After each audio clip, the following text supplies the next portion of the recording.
whether dogs grow spiritually. And how would we answer that, Craig? Yeah, the all of our pets then are with us in the next life because we love them. They are very attuned spiritually. They're attuned to us spiritually while they're on this side, much more so than we realize. They're much more attentive. They understand much more than we realize, and they've explained that to us. When we go over to the next slide, the people who have communicated back to us say that my pet dog, then it told me that he understood everything that was going on in my life.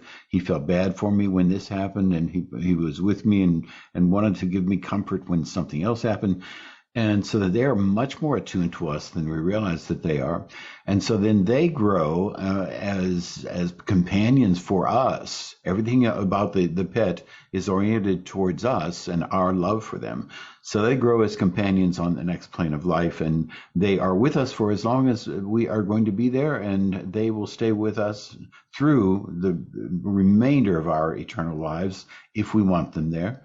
And they will continue to grow and become more of the spiritual being that we know that they are when they transition over to the next life.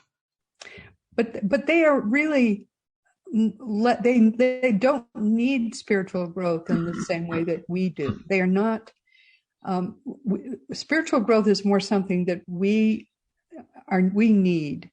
We are told that they're not, at least I don't know how to put this, Craig. They're simpler beings in the sense that they don't need to grow spiritually in the same way that we do. Right, exactly. And their existence, their lives then are bound up in ours, because it's our love for them that sustains them. And so they continue with us, and they will stay with us as we grow spiritually, and they will remain attuned to us during that time when we're growing spiritually. But they, as you say, they are not the same kind of a being as the human beings, and so they don't grow spiritually in love and compassion. They have all the love and compassion already. They don't need to grow into it. And so then they are sustained because of the fact that we love them. Perfectly said, as always. Mm-hmm. Another question we sometimes still get is, when are we going to be able to talk with dead people with the cell phone? How is electronic communication coming along? We are already doing it. We're having very good success in the primary researcher who's doing the work now is Sonia Rinaldi, the researcher from Brazil. She's taught Sherry Pearl from New York how to use the same technology. And they now are recording the voices of people from the next life who are speaking to us. And then we have the recordings now. Sonia did as many as 163 recordings for parents of their children in the next life speaking, and recordings are now available. We can listen to them. So that's going along very well. The idea of having a cell phone or a phone that you can dial up the people in the next life is something which is not coming to fruition. That it was an idea that did not work, and so now it's kind of laying fallow out there. We have had communication through instruments. So there was an instrument called a spiritcom, and a spiritcom was technology. And the people then were from the next life were able to communicate to us through Spiritcom, this device. And so it was a two-way conversation. You would speak back and forth. It was a man named George Meek and the medium that was working with him named Bill O'Neill. And this technology was very successful, and they communicated with a person who was a physicist on the other side. His name was Doc Mueller. And that technology then is lost now. It has not been revived, and it should be. There's so many of these things that we have discovered that we have gotten, and we have made them work, and yet they lay fallow now because of the fact that nobody has picked them up and worked with them. There's no money for this kind of work, unfortunately. People don't fund projects in which you're trying to talk to the dead. And as a result of that, then we're not able to take these things in technology and revive them and make something of them, because there are some wonderful opportunities right now that people are using. And if we can just get the funding to be able to do this, then we can make tremendous advancements. We're not going to have a cell phone, and we're not going to have an app that you start up and you're able to communicate vocally with someone living in the next plane of life.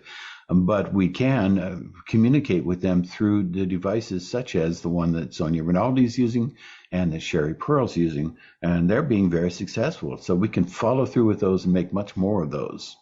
Very exciting. It's just, it's always potential. It's just beyond the end of our noses. We just never quite get there. But you're right. All it takes is money, as someone who's willing to invest in it. My theory is that it's not going to happen until someone selfless is willing to invest the money without deciding he's going to make a bundle from it. He's willing to invest without a thought of his own, somehow making a bundle from it. Then I think it may work. Yes, that's what it's going to take. I mean, there have been grants to prove or to provide the proof that life exists after the phenomenon called death, but they're naive and they're very narrow, and there are only awards that are funded for very scientific explanations that involve the brain and the neurons, and none of that makes any difference. They simply don't understand that what they're looking for is not there. So they're not going to find the mind in the brain. They're not going to find the mind that somehow that's in the brain and survives death. What they're going to have to do is change their paradigm and realize the fact that we are not the body, we are not the brain, and that we will continue to live on after the body ceases to exist. And so when they can finally come to the realization that that's true, then they can start to fund things that are worthwhile. But so far, it hasn't happened. Yeah, it's really sort of silly when you think about it, because they keep doing the same things over and over again, expecting a different outcome, and we know that never works. So, in any event, we will continue to do what we are doing, and we don't expect a different outcome. We expect always the truth. That's all we always look for. Yeah, and we know we have the evidence beyond a reasonable doubt. So we have the evidence already. We have the recordings from speaking from the other side. We can psychiatrists now and psychotherapists now are able to link people to their loved ones on the other side.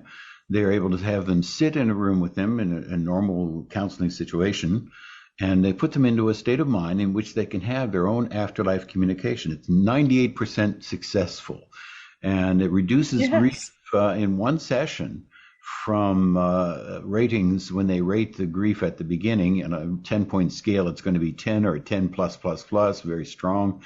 And by the end of one session, because they have a communication with their loved one living in the next plane of life, at the end of one session, it reduces to 0 to 3. And amazing. And I've talked with them myself. I can't believe it, but it really is true. Yeah. Their grief is transformed into, I know, I talked with him. I know she is fine. Mm-hmm. I mean, the proof is in what they actually say about what happened with their grief. Craig, I can't believe it, but it's true.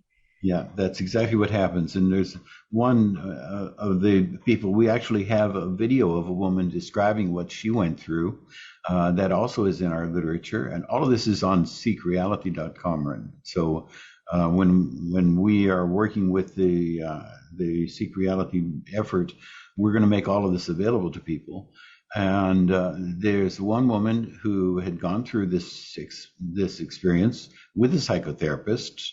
She then was united with her daughter, who had passed away in a car accident, and she walked with her and walked down to where the accident was, and they walked away from it, and they continued talking, and they were having a conversation with each other. And when it was all done, then she sat up and was rocking in her chair, saying to the psychotherapist, that was her. That was her. I was with her. Yes. I held her hand. I spoke to her. And she was just delighted by the end of it. When she came into that session, she had come in deep grief. By the time she came out of it, then she was just ecstatic about the rediscovery that she could have a relationship with her daughter, who is now living in the next plane of life. Yeah, no, it's true. I mean, the proof is in what they actually say. They say, "No, I know it's real. Now I know it's real." It's just like hugging my horse last night. There's no question. It's just fine. And I know I saw him put down. I saw him dead, but he is alive. There's no question that I hugged No. him last night. He's just having the time of his life, and he's been dead for 10 years. And we What? have these conversations. We can have them with people because of the fact that we're doing it mind to mind. There is only mind. The physical realm is only mind. We're Right. having experiences, but they are entirely in the mind, so in our universal intelligence.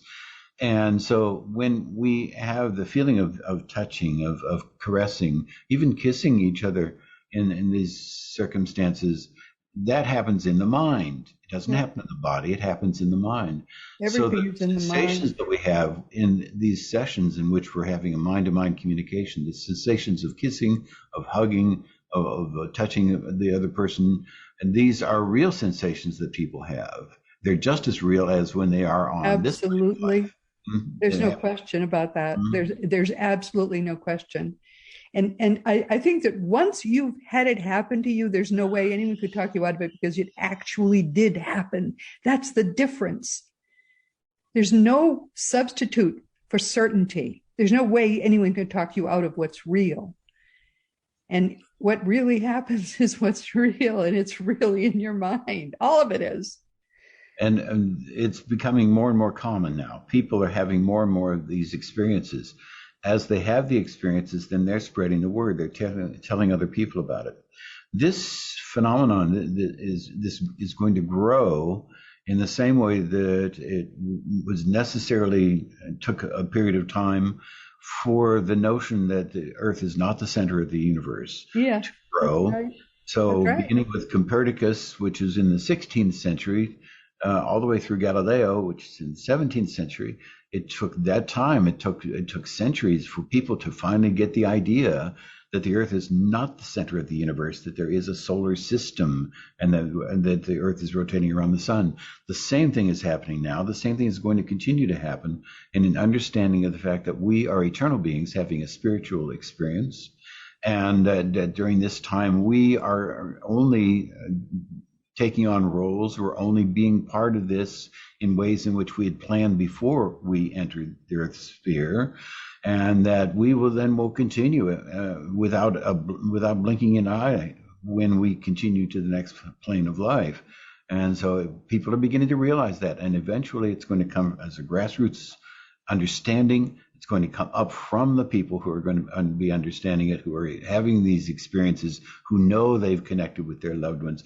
And that's when we're going to see a sea change. Humanity will change and have a new understanding, just as we know now that the Earth revolves around the sun. Right. And it's self-evident. That's right.